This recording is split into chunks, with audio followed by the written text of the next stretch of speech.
might believe that Jesus is the Christ, the Son of God, and that believing you might have life through his name. Because if we don't believe that Jesus is the Christ, and he is the Son of God, then we won't have life. We won't have eternal life. It's only through his name, through belief and trust in him. So that's what this gospel is all about. That's what it begins with. So back in chapter number 18. Now, if you have a red letter edition, you just went through some chapters that have a lot of red letters in them. Chapters 14, 15, 16, and 17. 17 that we just read is what we call sometimes the high priestly prayer. 14 through 16 are I kind of label on the way to the cross. These are the words that the Lord had to comfort his disciples. So he said all this. There's what would that be? 4 chapters of very important information of describing and relating the tenderness that the Lord had for his people, the compassion that he had for them, the care that he had for them as he's about to leave their presence physically. And it says in verse number 1 of chapter number 18, when Jesus had spoken these words, he went forth with his disciples over the brook Cedron, where was a garden into which he entered and his disciples. Probably should pronounce that Kedron. In the Old Testament, it's in the King James, it's spelled Kidron, so it's probably Kedron. The brook that they go across. It says when Jesus had spoken these words. Don't know if it applies to chapter 17. Remember we talked about that, whether or not the disciples would have even been in his immediate presence when he prayed to the Father. I tend to think that he was. I tend to think that the disciples heard what he was praying. But it could have been that he was separate from them and they didn't hear all those words, but at least they would have heard everything he said in chapters 14 through 16. So when it said, when Jesus had spoken these words, I think it refers to 14 through 17, but some might allow only, or chapters 14 through 17. Some might only allow chapters 14 to 16. But this is, the discourse that he had with them and the prayer that he had and the conversation he had with his Father, these are done. He goes across this brook Kedron. There's a garden there. This could be him coming now even to the Garden of Gethsemane, though it's not named that in the Gospel of John. And apparently this is a place that he goes to often. It says in verse 2, and Judas also, which betrayed him, knew the place, for Jesus oft times resorted thither with his disciples. So here's a place where they would meet to maybe escape the throngs in Jerusalem, and maybe even previously in the 3 years that he's labored here, they've gone here before to escape the attention of the Jews. In this case, most are proclaiming. Remember, they're singing Hosanna and calling the Son of David and all these things. And so mostly it's just creating a big scene in Jerusalem now. And that might be a reason you would escape at such a time. But probably sometimes in the past they might have come here when the Pharisees sought to persecute him or even kill him, and maybe when the people didn't see him in a positive light, they might even come to this place. But this is a place that they've been to before, and Judas, who has already gone out and the devil's already entered into him, knows the place. Judas then, having received a band of men and officers from the chief priests and Pharisees, cometh thither with lanterns and torches and weapons. So we've already read the account where it tells us that the Jews have already determined to apprehend him and kill him, and they've already negotiated with Judas to betray him, and Judas is now putting the plan into action. So he has men and officers from the chief priests and Pharisees. These aren't the Romans, these are the Jews. The Jews are the ones that come and apprehend him. It's the Romans that will crucify him, but it's the Jews that apprehend him. Both nations, both people will be held culpable and they won't be, this is all going to be laid to their account. But in this case, it's the chief priests and the officers and the Pharisees that are the moving force behind the apprehension of the Lord Jesus Christ. They come with lanterns and torches and weapons. Jesus, therefore, knowing all things that should come upon him, went forth and said unto them, Whom seek ye? He knew they were coming before they even came.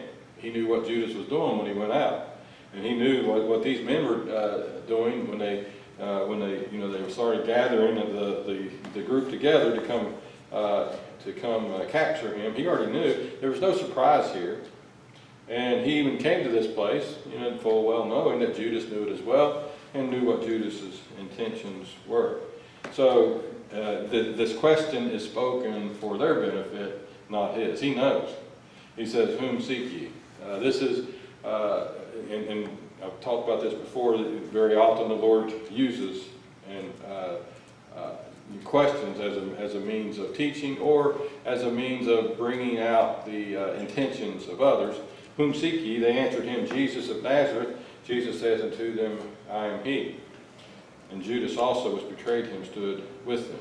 Okay, so he meets this group, Judas with them, and all these officers. I don't know, there's probably like a captain or somebody here that is in charge. And Judas is with them as a guide, you might say. They're not looking for Jesus Christ. They're not looking for Jesus, the son of David. They're looking for Jesus of Nazareth. They're not Jesus of Bethlehem, Jesus of Nazareth. They don't see him as the Christ at all. They don't see him as the seed from David or the seed of Abraham. They don't see him as that at all, and they want to make that plain.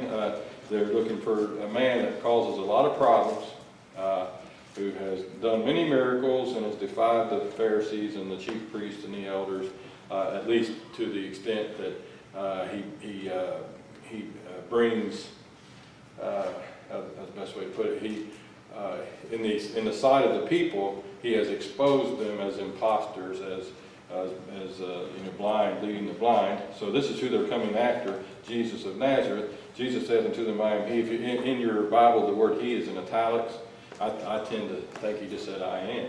Here's another claim that the Lord makes to deity, even right here before he's taken to the cross. As soon then as he had said unto them, I am he, or I am, they went backward and fell to the ground. He could just as well said, take off the shoes off your feet, for the place where thou standest is holy ground. They're in the presence of God manifest in the flesh. And this, the very least they could do is prostrate themselves before him. And they do it now, though they didn't intend to. And then it shows, if you look at it from a human perspective, a practical perspective, these men had no power over him. As soon as all he had to do is to say, I am he, or I am, and they just fall to the ground. They couldn't have taken him had he not been willing.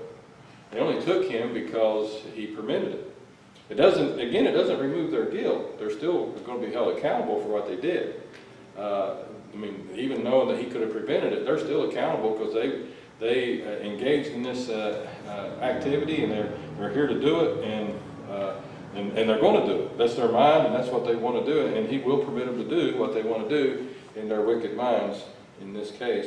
But initially, when he first replies to them, I am Jesus of Nazareth. Well, they went backward and fall to the ground. Then asked he them again, Whom seek ye? And their response is again, and they said, Jesus of Nazareth. So again, their minds haven't been changed. They should be saying, they should be asking for his forgiveness right now after falling to the ground. But they're hard-hearted. They're sinners, just like we are. Before the Lord was gracious to us, we would have been just like these men, despite the fact that there's obviously something different about this man, and that when he says, he speaks just a couple of words and everybody falls to the ground, they probably try to find another reason for it. Maybe there was a tremor, maybe there was something that happened to cause them all to fall to the ground, but they wouldn't assign that power to this man, because he is to them still just Jesus of Nazareth, and that's what they say. Because when he asks them again, Whom seek ye? They said, Jesus of Nazareth. Their perspective hasn't changed. It shows the depravity of man. But again, I think that this little thing here that John records, I don't think it's recorded in any of the other three gospel accounts. You can check on that and let me know. But when this little, and nothing else, this little episode here, you might say, proves that whatever happens from here on out, Jesus could have prevented it, were it his will. They had no power over him at all. Just like he would tell Pilate in a little bit, you have no power over me, only what power that I allow you. And he said, that's why the ones that have brought me to you have the greater guilt. Okay, so in verse 8 he said, Jesus answered, I've told you that I am he, or that I am. If therefore ye seek me, let these go their way. If I'm the one that you're after, let these others go their way. So he's presenting, in some ways he's already presenting himself as a substitute for the others. I don't know that they were on their, it was on their, if they were targeting the disciples as well. But one would imagine if the chief priests and the elders send out a bunch of officers with lanterns and torches and weapons, and Judas Iscariot, one of the 12, is leading you to them, you would imagine that you'd take them all. So I kind of suspect that their objective probably was to take them all. And they say they're seeking Jesus of Nazareth, and once they identify him, they'll take him and anybody that's with him, his disciples as well. Well, he says, so already the Lord is, I think, standing in their place. He says, if therefore you seek me, let these go their way. So I'm the one that you seek, let these go their way. And that the saying might be fulfilled which he spake, of them which thou gavest me have I lost none. Now that's truest in a, maybe that's not the best way to put it either, but that's certainly true in a spiritual sense. Of them which thou gavest me have I lost none. He never will. Now some of these would lose their life physically, but the picture of his protection, the picture of his eternal salvation is, you can see it here in that he protects his disciples on this particular occasion. When they would have been captured, when they would have been maybe taken and even slain with him, he protects them here. He's not going to lose them. He's not going to lose them here on this occasion because it's not their time yet. Now, eventually, Peter would be slain. Maybe all of them would die violent deaths, except for John the Beloved, and so they would die. But right on this occasion, it's kind of a picture of how he protects us and how that he keeps us, and he's not going to lose us. And so we have a glimpse of that here. And in a spiritual sense, it's certainly true for all eternity that he won't lose any of those. But it is a fulfillment again of a prophecy. He says, of them which thou gavest me have I lost none. And I think in one of the other gospel accounts it says, it might be previous here in the Gospel of John, with the exception of one, he was a devil.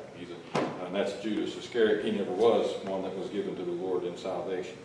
So then Simon Peter, this is, again, now what we just read here, and what we have explained for us and illustrated for us, is that the Lord had power over these men that were coming to apprehend him. Peter, though, I think Peter acts in a presumptuous fashion because, in a way, he presumes that he can do something that he doesn't think the Son of God can do. It says here, then Simon Peter, having a sword, drew it and smote the high priest's servant and cut off his right ear. The servant's name was Malchus. Now this is recorded, I think, in all four of the gospel accounts, but I think John's the only one that identifies the name of the one that has his right ear cut off. I like to think that later the man might have been a saved man, and that's why he's identified here. Because in case somebody reads this that knows Malchus, then they'll say, oh, that's the man that was had his ear cut off, and then the Lord heals him. But the point is, what I want to see here first is that Simon Peter he's certainly showing his bravery of a sense, at least in a physical sense. But he probably should have paid more attention to and noticed the fact that the Lord doesn't need him protecting him. He's already cast all the men to the ground with just a couple of words. So whatever Peter's endeavoring to do, remember he said previously, I would lay down my life for you. Well, that's what he may be attempting to do here, but it's not necessary in the defense of the Lord. This is the one that could. He could call down legions to defend himself if that were his will. as it says in one of the other gospel accounts. But in this case, he's immediately after the Lord just flings all the men to the ground. They get up and they come to apprehend him, and Simon Peter jumps up to defend him. So certainly you can see his bravery here and his intention to lay down his life for his Lord, but it wasn't called for, I don't think, on this occasion. Wasn't necessary, since the Lord has already demonstrated that he doesn't need Peter to defend him if that's his desire. And you see that in the next verse, in verse 11. Then said Jesus unto Peter, Put up thy sword into the sheath. The cup which my Father hath given me, shall I not drink it? It's his will to come into the world to save the ones that are given to him. It's the Father's will that he comes as well. And it is, according to that will, that covenant of salvation, he must lay down his life. So that's the cup that is mentioned here. The cup which my Father hath given me, shall I not drink it? It begins here. This is the beginning of the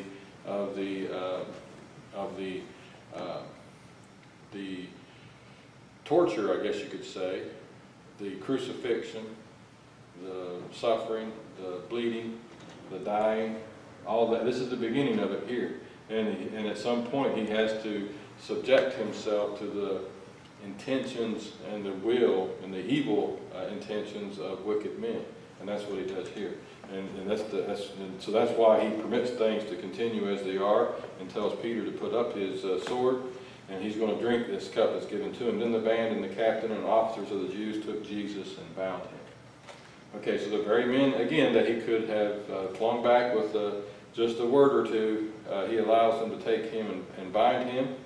And so they think they finally accomplished what they came to do. They think they now have success. And in the other gospel accounts, you find out that they all fled. The disciples and everyone, all the others fled. But they weren't apprehended on this occasion. But their bravery, you might say, evaporated, and they fled the scene. And they could also probably see that the Lord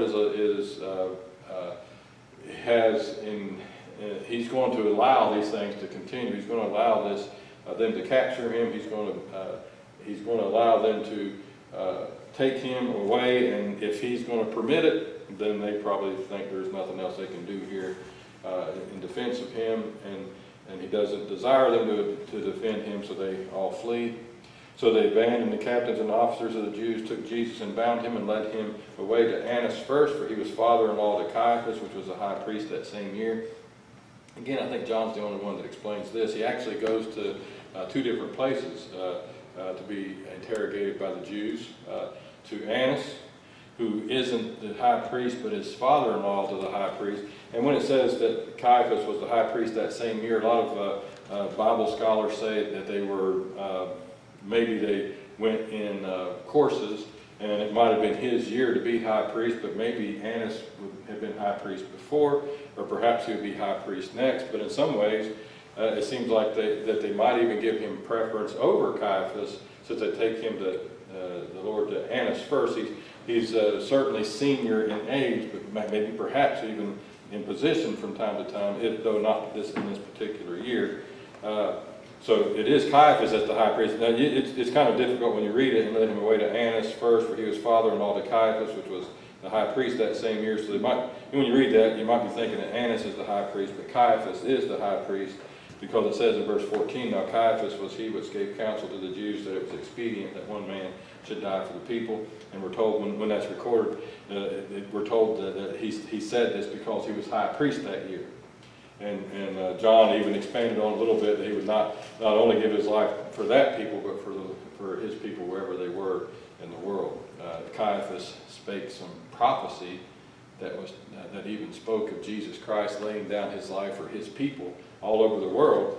And Caiaphas didn't believe it himself and didn't understand it properly either. He just saw it in a purely physical sense, that Jesus may have to lay down his life so that they wouldn't lose their place in the Roman Empire, and that they wouldn't lose the power that they had in order that they wouldn't lose their power and their authority that the Romans had granted them. Jesus may have to lay down his life. That was how Caiaphas saw it, but the truth was that he would lay down his life and to save the souls of his people wherever they are. So Then verse 15, and Simon Peter followed Jesus, and so did another disciple. That disciple was known unto the high priest and went in with Jesus into the palace of the high priest. And it appears that this is John the Beloved that goes with Simon Peter. And I don't remember. I didn't research this, and I'd have to go back and look. But I think John might be the only one that records his own entrance into the palace of the high priest. But he's the one that actually let Simon Peter in. And at least they're following at a distance, despite the fact that they may have been terrified by what just took place. Maybe their courage returned. Maybe, again, like I said, they may have fled earlier just because they knew it was the will of the Lord that they wouldn't be captured and that he intended to be captured. But at this point, they're going to follow just to see what happens. And John gains entrance for Simon Peter into the palace of the high priest. But Peter stood at the door without. Then went out that other disciple, which was known unto the high priest, and spake unto her that kept the door, and brought in Peter. So that's how he gets in, and they're both there. Then saith the damsel that kept the door unto Peter, art not thou also one of this man's disciples? He saith, I am not. Now, the way that's worded, I've always thought was kind of interesting. It seems like this damsel may have already identified this other disciple, which I think is John, as one of the disciples of the Lord. And maybe John never denied it. I mean, I don't know if that's true. That's a bit of speculation. But she says, art not thou also one of this man's disciples? She doesn't say, art not thou one of this man's disciples. She says, art not thou also? So she may have already known. And apparently John was known to some of these. And so since they knew him, I suspect they knew that he was a disciple of the Lord Jesus Christ. But Peter denied it, whereas the other may not have. He saith, I am not. And the servants and officers stood there, who had made a fire of coals, for it was cold, and they warmed themselves, and Peter stood with them and warmed himself. So this is where he is in the palace, warming himself by the coals, and he's already denied the Lord once. Actually, I'm going to stop here because we'll get through the rest of this next time. But if you keep on reading, you'll find out that he denies the Lord a couple of more times, and which fulfills the prophecy that the Lord spake to him when he a little bit maybe brashly said that he would lay down his life for the Lord. And the Lord said, before the cock shall crow, thou shalt deny me thrice. So we'll stop right there at the end of verse number 18 and pick it up again next time.